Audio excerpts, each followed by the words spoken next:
ਬਾਪ ਅਤੇ ਬੇਟੇ ਅਤੇ ਰੂਹ ਪਾਕ ਦੇ ਨਾਂ ਉੱਤੇ ਆਮੀਨ।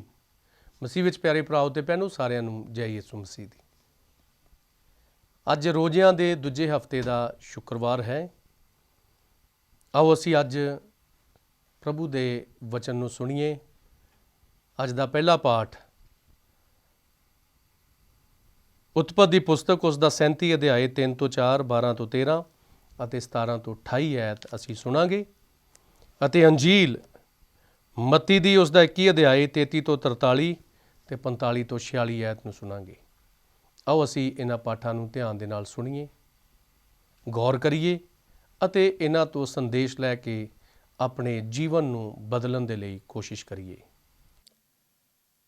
ਪਾਠ ਪਹਿਲਾ। ਉਤਪਤ ਦੀ ਪੁਸਤਕ ਵਿੱਚੋਂ ਉਸ ਦਾ 37 ਬਾਬ 3 ਤੋਂ 4, 12 ਤੋਂ 13, 17 ਤੋਂ 28 ਆਇਤ ਤੱਕ। ਇਸਰਾਇਲ ਅਰਥਾਤ ਯਾਕੂਬ ਯੂਸਫ ਨੂੰ ਆਪਣੇ ਦੂਜੇ ਪੁੱਤਰਾਂ ਨਾਲੋਂ ਅਧਿਕ ਪਿਆਰ ਕਰਦਾ ਸੀ, ਕਿਉਂਕਿ ਯੂਸਫ ਦਾ ਜਨਮ ਉਸ ਦੇ ਬੁਢਾਪੇ ਵਿੱਚ ਹੋਇਆ ਸੀ। ਉਸ ਨੇ ਯੂਸਫ ਨੂੰ ਇੱਕ ਸੁੰਦਰ ਕੁੜਤਾ ਵੀ ਬਣਾ ਕੇ ਦਿੱਤਾ ਸੀ। ਪਰ ਜਦੋਂ ਯੂਸਫ ਦੇ ਭਰਾਵਾਂ ਨੇ ਇਹ ਦੇਖਿਆ ਕਿ ਉਹਨਾਂ ਦਾ ਪਿਤਾ ਯੂਸਫ ਨੂੰ ਸਭ ਤੋਂ ਅਧਿਕ ਪਿਆਰ ਕਰਦਾ ਹੈ, ਤਾਂ ਉਸ ਨੂੰ ਨਫ਼ਰਤ ਕਰਨ ਲੱਗ ਪਏ। ਇੱਥੋਂ ਤੱਕ ਕਿ ਉਹਨਾਂ ਨੇ ਉਸ ਨਾਲ ਚੰਗੀ ਤਰ੍ਹਾਂ ਬੋਲਣਾ ਵੀ ਛੱਡ ਦਿੱਤਾ। ਇੱਕ ਵਾਰ ਯੂਸਫ ਦੇ ਭਰਾ ਸ਼ਕਮ ਨਾਂ ਦੀ ਥਾਂ 'ਤੇ ਆਪਣੇ ਪਿਤਾ ਦੀਆਂ ਭੇਡਾਂ ਚਾਰਨ ਗਏ ਹੋਏ ਸਨ। ਪਿੱਛੋਂ ਉਹਨਾਂ ਦੇ ਪਿਤਾ ਇਸਰਾਇਲ ਨੇ ਯੂਸਫ ਨੂੰ ਕਿਹਾ, ਤੇਰੇ ਭਰਾ ਸ਼ਕਮ ਵਿੱਚ ਭੇਡਾਂ ਚਾਰਨ ਲਈ ਗਏ ਹਨ। ਮੈਂ ਚਾਹੁੰਦਾ ਹਾਂ ਕਿ ਤੂੰ ਉਹਨਾਂ ਦੇ ਕੋਲ ਜਾ, ਇਸ ਲਈ ਤਿਆਰ ਹੋ ਜਾ। ਯੂਸਫ ਨੇ ਉੱਤਰ ਦਿੱਤਾ, ਪਿਤਾ ਜੀ, ਮੈਂ ਤਿਆਰ ਹਾਂ। ਉਸ ਆਦਮੀ ਨੇ ਉੱਤਰ ਦਿੱਤਾ, ਉਹ ਇੱਥੋਂ ਚਲੇ ਗਏ ਹਨ। ਮੈਂ ਉਹਨਾਂ ਨੂੰ ਇਹ ਕਹਿੰਦੇ ਸੁਣਿਆ ਹੈ ਕਿ ਆਓ ਦੋਥਾਨ ਦੇ ਇਲਾਕੇ ਵੱਲ ਚੱਲੀਏ। ਇਸ ਲਈ ਯੂਸਫ ਆਪਣੇ ਭਰਾਵਾਂ ਦੇ ਪਿੱਛੇ ਗਿਆ ਅਤੇ ਅੰਤ ਉਸ ਨੇ ਉਹਨਾਂ ਨੂੰ ਦੋਥਾਨ ਵਿੱਚ ਜਾ ਲੱਭਿਆ। ਉਸ ਦੇ ਭਰਾਵਾਂ ਨੇ ਵੀ ਉਸ ਨੂੰ ਦੂਰੋਂ ਆਉਂਦੇ ਦੇਖ ਲਿਆ ਸੀ। ਉਹਨਾਂ ਨੇ ਉਸੇ ਘੜੀ ਉਸ ਨੂੰ ਜਾਨੋਂ ਮਾਰਨ ਦੀ ਵਿਉਂਤ ਬਣਾ ਲਈ। ਉਹਨਾਂ ਨੇ ਆਪੋ ਵਿੱਚ ਕਿਹਾ, ਦੇਖੋ, ਸਾਹਮਣੇ ਸੁਪਨਿਆਂ ਦਾ ਮਾਲਿਕ ਆ ਰਿਹਾ ਹੈ। ਆਓ ਇਸ ਨੂੰ ਮਾਰ ਦਈਏ ਅਤੇ ਇਸ ਦੀ ਲਾਸ਼ ਨੂੰ ਕਿਸੇ ਟੋਏ ਵਿੱਚ ਸੁੱਟ ਦਈਏ। ਅਸੀਂ ਆਪਣੇ ਪਿਤਾ ਨੂੰ ਇਹ ਕਹਿ ਦੇਵਾਂਗੇ ਕਿ ਉਸ ਨੂੰ ਕੋਈ ਜੰਗਲੀ ਜਾਨਵਰ ਖਾ ਗਿਆ ਹੈ। ਪਰ ਜਦੋਂ ਰੂਬੇਨ ਨੇ ਸੁਣਿਆ ਤਾਂ ਉਸ ਨੇ ਯੂਸਫ ਨੂੰ ਬਚਾਉਣ ਦੀ ਇੱਛਾ ਨਾਲ ਬਾਕੀ ਦੇ ਭਰਾਵਾਂ ਨੂੰ ਕਿਹਾ, ਸਾਨੂੰ ਉਸ ਦੀ ਜਾਨ ਨਹੀਂ ਲੈਣੀ ਚਾਹੀਦੀ ਹੈ, ਨਾ ਹੀ ਉਸ ਦਾ ਖੂਨ ਆਪਣੇ ਹੱਥੀਂ ਕਰਨਾ ਚਾਹੀਦਾ ਹੈ। ਸਗੋਂ ਅਸੀਂ ਉਸ ਨੂੰ ਬੰਨ੍ਹ ਕੇ ਇੱਥੇ ਜੰਗਲ ਵਿੱਚ ਕਿਸੇ ਡੂੰਘੇ ਖੂਹ ਵਿੱਚ ਸੁੱਟ ਦਈਏ। ਉਹ ਚਾਹੁੰਦਾ ਸੀ ਕਿ ਪਿੱਛੋਂ ਆ ਕੇ ਯੂਸਫ ਨੂੰ ਉੱਥੋਂ ਕੱਢ ਕੇ ਆਪਣੇ ਪਿਓ ਕੋਲ ਪਹੁੰਚਾ ਦੇਵੇਗਾ। ਇਸ ਲਈ ਜਦੋਂ ਯੂਸਫ ਆਪਣੇ ਭਰਾਵਾਂ ਦੇ ਲਾਗੇ ਪਹੁੰਚਿਆ ਤਾਂ ਉਹਨਾਂ ਉਸ ਨੂੰ ਫੜ ਲਿਆ। ਫਿਰ ਉਹਨਾਂ ਉਸ ਦਾ ਸੁੰਦਰ ਕੁੜਤਾ ਉਤਾਰ ਲਿਆ। ਫਿਰ ਉਹਨਾਂ ਉਸ ਨੂੰ ਚੁੱਕ ਕੇ ਅੰਨ੍ਹੇ ਖੂਹ ਵਿੱਚ ਸੁੱਟ ਦਿੱਤਾ। ਪਰ ਜਦੋਂ ਉਹ ਭੋਜਨ ਖਾ ਰਹੇ ਸਨ ਤਾਂ ਉਹਨਾਂ ਨੇ ਅਚਾਨਕ ਇੱਕ ਇਸਮਾਈਲੀਆ ਦੇ ਟੋਏ ਨੂੰ ਗਿਲਿਆਦ ਵੱਲ ਆਉਂਦੇ ਦੇਖਿਆ। ਉਹਨਾਂ ਇਸਮਾਈਲੀਆ ਦੇ ਊਠਾਂ ਉੱਤੇ ਗਰਮ ਮਸਾਲਾ, ਗੁਗਲ ਅਤੇ ਗੰਧਰਸ ਲੱਦੀ ਹੋਈ ਸੀ। ਉਹ ਇਹ ਮਿਸਰ ਨੂੰ ਲੈ ਕੇ ਜਾ ਰਹੇ ਸਨ। ਉਹਨਾਂ ਨੂੰ ਦੇਖ ਕੇ ਯਹੂਦਾ ਨੇ ਆਪਣੇ ਭਰਾਵਾਂ ਨੂੰ ਕਿਹਾ, ਆਪਣੇ ਭਰਾ ਦਾ ਖੂਨ ਕਰਕੇ ਅਤੇ ਉਸ ਨੂੰ ਲੁਕਾ ਕੇ ਸਾਨੂੰ ਕੀ ਮਿਲੇਗਾ? ਚੰਗਾ ਹੋਵੇਗਾ ਕਿ ਅਸੀਂ ਉਸ ਨੂੰ ਇਹਨਾਂ ਇਸਮਾਈਲੀਆਂ ਦੇ ਹੱਥੀਂ ਵੇਚ ਦਈਏ। ਜੇਕਰ ਅਸੀਂ ਇਹ ਕਰਦੇ ਹਾਂ ਤਾਂ ਘੱਟ ਤੋਂ ਘੱਟ ਅਸੀਂ ਆਪਣੇ ਭਰਾਵਾਂ ਦੇ ਖੂਨ ਵਿੱਚ ਆਪਣੇ ਹੱਥ ਰੰਗਣ ਤੋਂ ਬਚ ਜਾਵਾਂਗੇ। ਆਖਿਰਕਾਰ ਉਹ ਸਾਡਾ ਭਰਾ ਅਤੇ ਖੂਨ ਹੈ।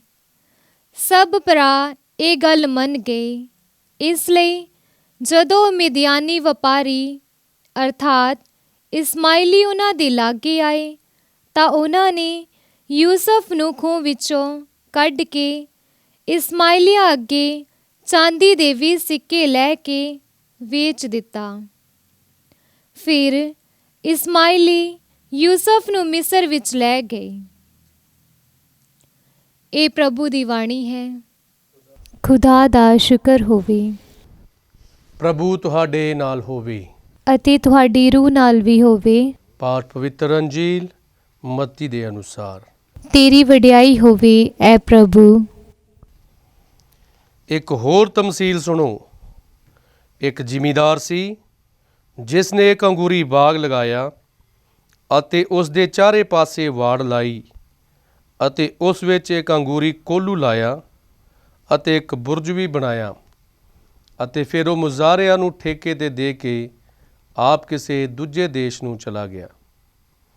ਜਦੋਂ ਫਲਾਂ ਦੀ ਰੁੱਤ ਨੇੜੇ ਆਈ ਤਾਂ ਉਸਨੇ ਆਪਣੇ ਨੌਕਰਾਂ ਨੂੰ ਮੁਜ਼ਾਰਿਆਂ ਕੋਲ ਫਸਲ ਲੈਣ ਲਈ ਘੱਲਿਆ, ਪਰ ਮੁਜ਼ਾਰਿਆਂ ਨੇ ਨੌਕਰਾਂ ਨੂੰ ਫੜ ਕੇ ਉਹਨਾਂ ਵਿੱਚੋਂ ਕਿਸੇ ਨੂੰ ਮਾਰਿਆ ਕੁੱਟਿਆ, ਕਿਸੇ ਨੂੰ ਕਤਲ ਕਰ ਦਿੱਤਾ ਅਤੇ ਕਿਸ ਉੱਤੇ ਪਥਰਾਓ ਕੀਤਾ।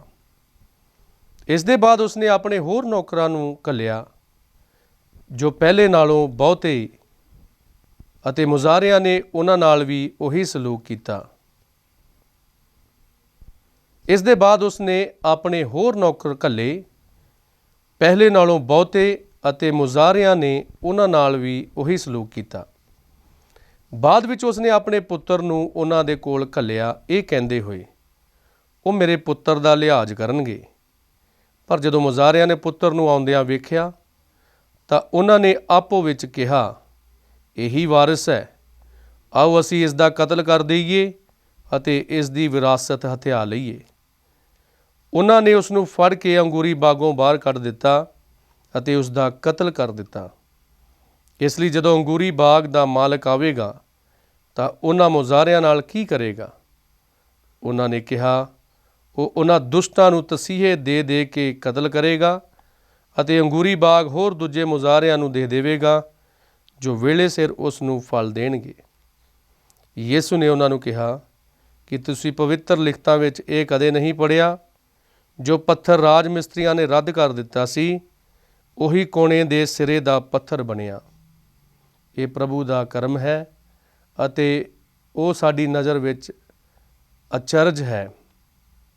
ਇਸ ਲਈ ਮੈਂ ਤੁਹਾਨੂੰ ਕਹਿੰਦਾ ਹਾਂ, ਖੁਦਾ ਦਾ ਰਾਜ ਤੁਹਾਥੋਂ ਲੈ ਲਿਆ ਜਾਵੇਗਾ ਅਤੇ ਅਜਿਹੀ ਕੌਮ ਨੂੰ ਦਿੱਤਾ ਜਾਵੇਗਾ ਜੋ ਇਸ ਦਾ ਫਲ ਪੈਦਾ ਕਰੇਗੀ। ਜਦੋਂ ਪ੍ਰਧਾਨ ਪੁਰੋਹਿਤਾਂ ਅਤੇ ਫਰੀਸੀਆਂ ਨੇ ਉਸ ਦੀਆਂ ਤਮਸੀਲਾਂ ਸੁਣੀਆਂ ਤਾਂ ਉਹ ਸਮਝ ਗਏ ਕਿ ਉਹ ਉਹਨਾਂ ਨੂੰ ਲਾ ਕੇ ਗੱਲ ਕਰ ਰਿਹਾ ਹੈ। ਉਸ ਨੂੰ ਗ੍ਰਿਫਤਾਰ ਕਰਨਾ ਚਾਹੁੰਦੇ ਸਨ, ਪਰ ਜਨਤਾ ਤੋਂ ਡਰਦੇ ਸਨ ਕਿਉਂਕਿ ਲੋਕ ਉਸ ਨੂੰ ਨਬੀ ਮੰਨਦੇ ਸਨ। ਪ੍ਰਭੂ ਦੀ ਅੰਜੀਲ। ਤੇਰੀ ਮਹਿਮਾ ਹੋਵੇ ਐ ਮਸੀਹਾ। ਮਸੀਹ ਵਿੱਚ ਪਿਆਰੇ ਭਰਾਓ ਤੇ ਭੈਣੋ, ਤੁਸੀਂ ਸਾਰਿਆਂ ਨੇ ਪੁਰਾਣੇ ਅਹਿਦਨਾਮੇ ਦੇ ਵਿੱਚੋਂ ਉਤਪਤ ਦੀ ਪੁਸਤਕ ਬਹੁਤ ਵਾਰ ਪੜ੍ਹੀ ਹੋਏਗੀ ਅਤੇ ਉਤਪਤ ਦੀ ਪੁਸਤਕ ਦੇ ਵਿੱਚ ਯੂਸਫ ਦਾ ਕਿੱਸਾ ਸਾਨੂੰ ਸਾਰਿਆਂ ਨੂੰ ਬਹੁਤ ਚੰਗਾ ਲੱਗਦਾ ਹੈ, ਕਿਉਂਕਿ ਯੂਸਫ ਇੱਕ ਅਜਿਹਾ ਸ਼ਖਸ ਹੈ ਜਿਹਦੀ ਤੁਲਨਾ ਯਿਸੂ ਮਸੀਹ ਦੇ ਨਾਲ ਕੀਤੀ ਜਾ ਸਕਦੀ ਹੈ। ਅੱਜ ਦੇ ਪਹਿਲੇ ਪਾਠ ਦੇ ਵਿੱਚ ਅਸੀਂ ਸੁਣਿਆ ਹੈ ਕਿ ਯੂਸਫ ਨੂੰ ਉਸਦੇ ਭਰਾ ਨਫ਼ਰਤ ਕਰਦੇ ਸਨ। ਹੁਣ ਜਦੋਂ ਅਸੀਂ ਵੇਖੀਏ ਤਾਂ ਸਾਨੂੰ ਪਤਾ ਲੱਗਦਾ ਹੈ ਕਿ ਨਫ਼ਰਤ ਦਾ ਕਾਰਨ ਕੀ ਸੀ। ਕਾਰਨ ਸਿਰਫ ਇਹੋ ਸੀ ਕਿ ਯਾਕੂਬ ਉਹਨਾਂ ਦਾ ਬਾਪ ਯੂਸਫ ਨੂੰ ਜ਼ਿਆਦਾ ਪਿਆਰ ਕਰਦਾ ਸੀ ਅਤੇ ਉਸਨੇ ਯੂਸਫ ਨੂੰ ਇੱਕ ਮਲਮਲ ਦਾ ਕੁੜਤਾ ਬਣਾ ਕੇ ਦਿੱਤਾ ਸੀ। ਬਸ ਆ ਕੁੜਤਾ ਹੀ ਉਹਨਾਂ ਦੀ ਨਫ਼ਰਤ ਦਾ ਇੱਕ ਕਾਰਨ ਬਣ ਗਿਆ। ਤੇ ਇਹ ਨਫ਼ਰਤ ਇੱਥੋਂ ਤੱਕ ਵੱਧ ਗਈ ਕਿ ਉਹ ਆਪਣੇ ਛੋਟੇ ਭਰਾ ਯੂਸਫ ਨੂੰ ਖਤਮ ਕਰ ਦੇਣਾ ਚਾਹੁੰਦੇ ਸੀ, ਮਾਰ ਕੇ ਕਿਸੇ ਖੂਹ ਦੇ ਵਿੱਚ ਸੁੱਟ ਦੇਣਾ ਚਾਹੁੰਦੇ ਸੀ। ਪਰ ਉਹਨਾਂ ਦੇ ਵਿੱਚੋਂ ਇੱਕ ਭਰਾ, ਜਿਸ ਦੇ ਮਨ ਦੇ ਵਿੱਚ ਮਿਹਰ ਆਈ, ਉਸਨੇ ਕਿਹਾ ਕਿ ਸਾਨੂੰ ਇਸ ਨੂੰ ਮਾਰ ਕੇ ਕੀ ਫਾਇਦਾ ਹੈ, ਅਸੀਂ ਇਹਦਾ ਖੂਨ ਆਪਣੇ ਸਿਰ ਤੇ ਕਿਉਂ ਲਈਏ। ਉਹਨਾਂ ਨੇ ਇਸਮਾਈਲੀਆਂ ਦਾ ਇੱਕ ਟੋਲਾ, ਵਪਾਰੀਆਂ ਦਾ ਇੱਕ ਟੋਲਾ ਆਉਂਦਿਆਂ ਵੇਖ ਕੇ ਯੂਸਫ ਨੂੰ ਉਹਨਾਂ ਇਸਮਾਈਲੀਆਂ ਨੂੰ ਵੇਚ ਦਿੱਤਾ ਜਿਹੜੇ ਮਿਸਰ ਵਿੱਚ ਜਾ ਰਹੇ ਸੀ, ਅਤੇ ਆਪਣੇ ਬਾਪ ਨੂੰ ਝੂਠ ਆ ਕੇ ਦੱਸ ਦਿੱਤਾ ਕਿ ਯੂਸਫ ਨੂੰ ਜੰਗਲੀ ਜਾਨਵਰਾਂ ਨੇ ਮਾਰ ਮੁਕਾਇਆ ਹੈ। ਹਾਂ ਪਿਆਰਿਓ, ਅਸੀਂ ਜਾਣਦੇ ਹਾਂ ਕਿ ਚਾਹੇ ਯੂਸਫ ਦੇ ਭਰਾਵਾਂ ਨੇ ਉਹਦੇ ਨਾਲ ਬੁਰਾ ਕੀਤਾ, ਬਹੁਤ ਬੁਰਾ ਸਲੂਕ ਕੀਤਾ, ਤੇ ਯੂਸਫ ਕਿਸ ਤਰ੍ਹਾਂ ਉਹਨਾਂ ਸਾਰਿਆਂ ਦੇ ਲਈ ਇੱਕ ਮਸੀਹਾ ਬਣ ਗਿਆ। ਅੱਜ ਦੀ ਅੰਜੀਲ ਦੇ ਵਿੱਚ ਪ੍ਰਭੂ ਯਿਸੂ ਮਸੀਹ ਵੀ ਮੁਜ਼ਾਰਿਆਂ ਦੀ ਉਦਾਹਰਨ ਦਿੰਦਾ ਹੈ ਕਿ ਉਹਨਾਂ ਮੁਜ਼ਾਰਿਆਂ ਨੂੰ ਇੱਕ ਵੱਡੀ ਜ਼ਿੰਮੇਵਾਰੀ ਦਿੱਤੀ ਗਈ ਸੀ ਕਿ ਉਹ ਬਾਗ ਦੀ ਦੇਖਭਾਲ ਕਰਨ, ਪਰ ਉਹਨਾਂ ਮੁਜ਼ਾਰਿਆਂ ਨੇ ਨੌਕਰਾਂ ਨੂੰ ਮਾਰਿਆ ਕੁੱਟਿਆ, ਉਹਨਾਂ ਨੂੰ ਖਤਮ ਕਰ ਦਿੱਤਾ। ਮਾਲਕ ਨੇ ਹੋਰਾਂ ਨੂੰ ਭੇਜਿਆ, ਉਹਨਾਂ ਨੂੰ ਵੀ ਖਤਮ ਕਰ ਦਿੱਤਾ ਗਿਆ। ਆਖਰ ਵਿੱਚ ਉਸਨੇ ਆਪਣੇ ਇਕਲੌਤੇ ਬੇਟੇ ਨੂੰ ਭੇਜਿਆ ਕਿ ਕਮ ਸੇ ਕਮ ਇਹਦਾ ਸਤਿਕਾਰ ਕਰਨਗੇ, ਪਰ ਉਹਨਾਂ ਨੇ ਉਸ ਨੂੰ ਵੀ ਖਤਮ ਕਰ ਦਿੱਤਾ। ਇਹ ਜੋ ਅੰਜੀਲ ਦੀ ਜੋ ਤਮਸੀਲ ਹੈ, ਇਹ ਯਿਸੂ ਮਸੀਹ ਆਪਣੇ ਉੱਤੇ, ਆਪਣੇ ਵੱਲ ਇਸ਼ਾਰਾ ਕਰ ਰਿਹਾ ਹੈ ਕਿ ਮੇਰੇ ਤੋਂ ਅਗਲ ਵਾਂਢੀ ਪਹਿਲਾਂ ਜਦੋਂ ਖੁਦਾ ਨੇ ਆਪਣੇ ਪ੍ਰਚਾਰਕ ਘੱਲੇ ਪ੍ਰਚਾਰ ਕਰਨ ਦੇ ਲਈ, ਤੇ ਲੋਕਾਂ ਨੇ ਉਹਨਾਂ ਨੂੰ ਵੀ ਯਰੂਸ਼ਲਮ ਦੇ ਵਿੱਚ ਖਤਮ ਕਰ ਦਿੱਤਾ। ਵਾਰ-ਵਾਰ ਘੱਲੇ, ਉਹਨਾਂ ਸਾਰਿਆਂ ਨੂੰ ਇਹਨਾਂ ਨੇ ਖਤਮ ਕਰ ਦਿੱਤਾ। ਆਖਰ ਵਿੱਚ ਉਸਨੇ ਆਪਣਾ ਇਕਲੌਤੇ ਪੁੱਤਰ ਨੂੰ ਘੱਲਿਆ ਕਿ ਕਮ ਸੇ ਕਮ ਹੁਣ ਉਹ ਇਸ ਦੀ ਸੁਣਨਗੇ, ਤਾਂ ਉਹਨਾਂ ਨੇ ਉਸ ਨੂੰ ਵੀ ਸੂਲੀ ਉੱਤੇ ਚੜ੍ਹਾ ਦਿੱਤਾ। ਹਾਂ ਪਿਆਰਿਓ, ਇਹਨਾਂ ਦੋਵਾਂ ਪਾਠਾਂ ਦਾ ਸਾਡੇ ਜੀਵਨ ਦੇ ਵਿੱਚ ਕੀ ਮਹੱਤਵ ਹੈ? ਇਹ ਪਾਠ ਸਾਡੇ ਲਈ ਕੀ ਸਿੱਖਿਆ ਦਿੰਦੇ ਹਨ? ਪਹਿਲੇ ਪਾਠ ਦੇ ਵਿੱਚੋਂ ਸਾਨੂੰ ਇਹ ਸਿੱਖਿਆ ਮਿਲਦੀ ਹੈ ਕਿ ਅਸੀਂ ਕਦੇ ਵੀ ਨਫ਼ਰਤ ਨਹੀਂ ਕਰਨੀ ਹੈ, ਮਨ ਦੇ ਵਿੱਚ ਗੁੱਸਾ ਨਹੀਂ ਰੱਖਣਾ ਹੈ, ਕਿਉਂਕਿ ਜਦੋਂ ਸਾਡੇ ਮਨ ਦੇ ਵਿੱਚ ਨਫ਼ਰਤ ਹੈ, ਸਾਡੇ ਮਨ ਦੇ ਵਿੱਚ ਗੁੱਸਾ ਹੈ, ਤਾਂ ਅਸੀਂ ਵੀ ਯੂਸਫ ਦੇ ਭਰਾਵਾਂ ਵਾਂਗੂ ਗਲਤ ਕਦਮ ਚੁੱਕ ਸਕਦੇ ਹਾਂ, ਵੱਡੇ ਵੱਡੇ ਪਾਪ ਕਰ ਸਕਦੇ ਹਾਂ। ਇਸ ਕਰਕੇ ਅਸੀਂ ਨਫ਼ਰਤ ਨਾ ਕਰੀਏ। ਤੇ ਪ੍ਰਭੂ ਯਿਸੂ ਮਸੀਹ ਵੀ ਅੰਜੀਲਾਂ ਦੇ ਵਿੱਚ ਸਾਨੂੰ ਇਹੋ ਦੱਸਦਾ ਹੈ ਕਿ ਆਪਣੇ ਵੈਰੀਆਂ ਨੂੰ ਪਿਆਰ ਕਰੋ, ਸਤਾਉਣ ਵਾਲਿਆਂ ਦੇ ਲਈ ਦੁਆ ਕਰੋ। ਸਾਡਾ ਮਿਸ਼ਨ ਹੀ ਇਹੋ ਹੈ ਕਿ ਅਸੀਂ ਦੂਜਿਆਂ ਦੇ ਲਈ ਦੁਆ ਕਰਨ ਵਾਲੇ ਬਣ ਜਾਈਏ, ਦੂਜਿਆਂ ਦੇ ਮਨ ਬਦਲਾਉਣ ਵਾਲੇ ਅਸੀਂ ਬਣ ਜਾਈਏ। ਹਾਂ ਪਿਆਰਿਓ, ਅੰਜੀਲ ਦੇ ਵਿੱਚ ਵੀ ਅਸੀਂ ਦੇਖਦੇ ਹਾਂ ਕਿ ਪ੍ਰਭੂ ਯਿਸੂ ਮਸੀਹ ਉਹਨਾਂ ਮੁਜ਼ਾਰਿਆਂ ਦੀ ਉਦਾਹਰਨ ਦਿੰਦੇ ਹਨ। ਹੁਣ ਉਹ ਬਾਗ ਕੀ ਹੈ? ਬਾਗ ਇਹ ਦੁਨੀਆ ਹੈ ਜਿਹਦੇ ਵਿੱਚ ਖੁਦਾ ਨੇ ਸਾਨੂੰ ਸਾਰਿਆਂ ਨੂੰ ਜ਼ਿੰਮੇਵਾਰੀ ਦਿੱਤੀ ਹੈ ਕਿ ਅਸੀਂ ਫਲ ਪੈਦਾ ਕਰੀਏ, ਅਸੀਂ ਇਸ ਬਾਗ ਦਾ ਧਿਆਨ ਰੱਖੀਏ। ਹਰ ਇੱਕ ਦੀ ਜ਼ਿੰਮੇਵਾਰੀ ਹੈ। ਹਰ ਇਨਸਾਨ ਜਿਸ ਦਾ ਬਪਤਿਸਮਾ ਹੋਇਆ ਹੈ, ਉਹਦੀ ਜ਼ਿੰਮੇਵਾਰੀ ਹੈ ਕਿ ਉਹ ਪ੍ਰਚਾਰਕ ਬਣੇ, ਪ੍ਰਚਾਰ ਦਾ ਕੰਮ ਕਰੇ, ਆਪਣੇ ਆਂਢ ਗੁਆਂਢ ਦੇ ਵਿੱਚ ਇੱਕ ਨੇਕ ਨਮੂਨਾ ਪੇਸ਼ ਕਰੇ। ਰੋਜ਼ਿਆਂ ਦੇ ਇਹ ਦਿਨਾਂ ਦੇ ਵਿੱਚ ਤੁਸੀਂ ਉਸ ਬਾਗ ਦੀ ਦੇਖ ਰੇਖ ਕਰਨੀ ਹੈ। ਤੁਸੀਂ ਆਪਣਾ ਅੰਨ ਦੂਜਿਆਂ ਦੇ ਨਾਲ ਵੰਡ ਕੇ ਖਾਣਾ ਹੈ। ਤੁਸੀਂ ਬਿਮਾਰਾਂ ਦੀ ਖਬਰ ਲੈਣੀ ਹੈ। ਤੁਸੀਂ ਜਿਹੜੇ ਲੋਕ ਲਾਚਾਰ ਹਨ, ਦੁਖੀ ਹਨ, ਬਿਮਾਰ ਹਨ, ਉਹਨਾਂ ਦੇ ਨਾਲ ਜਾ ਕੇ ਉਹਨਾਂ ਨੂੰ ਤਸੱਲੀ ਦੇਣੀ ਹੈ, ਉਹਨਾਂ ਦੇ ਲਈ ਪ੍ਰਾਰਥਨਾ ਕਰਨੀ ਹੈ। ਹਾਂ ਪਿਆਰਿਓ, ਜਦੋਂ ਅਸੀਂ ਪ੍ਰਾਰਥਨਾਵਾਂ ਕਰਾਂਗੇ ਤੇ ਪਿਆਰਿਓ ਸੱਚਮੁੱਚ ਪ੍ਰਭੂ ਖੁਸ਼ ਹੋਵੇਗਾ, ਸਾਨੂੰ ਬਰਕਤਾਂ ਦੇਵੇਗਾ। ਜਿਸ ਤਰ੍ਹਾਂ ਯੂਸਫ ਆਪਣੇ ਭਰਾਵਾਂ ਦੇ ਲਈ ਇੱਕ ਮਸੀਹਾ ਬਣ ਗਿਆ, ਉਹਨਾਂ ਦੀ ਆਜ਼ਾਦੀ ਦਾ, ਉਹਨਾਂ ਦੀ ਮੁਕਤੀ ਦਾ, ਉਹਨਾਂ ਦੀ ਉਸ ਭੁੱਖ ਹੜਤਾਲ ਦੇ ਵਿੱਚ ਉਹਨਾਂ ਦੇ ਲਈ ਭੋਜਨ ਬਣ ਗਿਆ, ਉਸੇ ਤਰ੍ਹਾਂ ਅਸੀਂ ਵੀ ਦੂਜੇ ਲੋਕਾਂ ਦੇ ਲਈ ਭੋਜਨ ਬਣ ਜਾਈਏ, ਦੂਜਿਆਂ ਦੇ ਲਈ ਅਸੀਂ ਰਹਿਬਰ ਬਣ ਜਾਈਏ, ਦੂਜਿਆਂ ਦੇ ਅਸੀਂ ਸਹਾਇਕ ਬਣ ਜਾਈਏ। ਖੁਦਾ ਸਾਨੂੰ ਸਾਰਿਆਂ ਨੂੰ ਬਰਕਤ ਦੇਵੇ।